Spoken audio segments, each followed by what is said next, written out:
Good morning বন্ধুরা, চলে এসেছি একটি নতুন ভিডিও নিয়ে।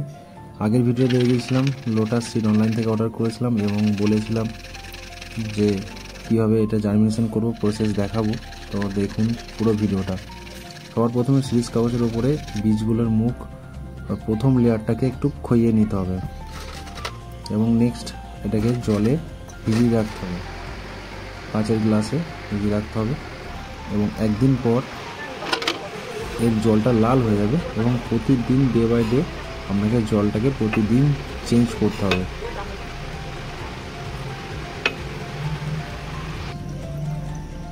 জল চেঞ্জ করার একদিন পর ভিডিওটি দেখুন কত সুন্দর অঙ্কুরিতম হয়েছে সেকেন্ড ডে এটা, এবং 3 নম্বর দিনে কীরকম পজিশন আছে গাছটি সেটা দেখার জন্য চ্যানেলটির সাথে অবশ্যই জুড়ে থাকবেন এবং নতুন হলে চ্যানেলটি সাবস্ক্রাইব করে দেবেন। ভিডিওটি ভালো লাগলে লাইক শেয়ার কমেন্ট অবশ্যই করবেন।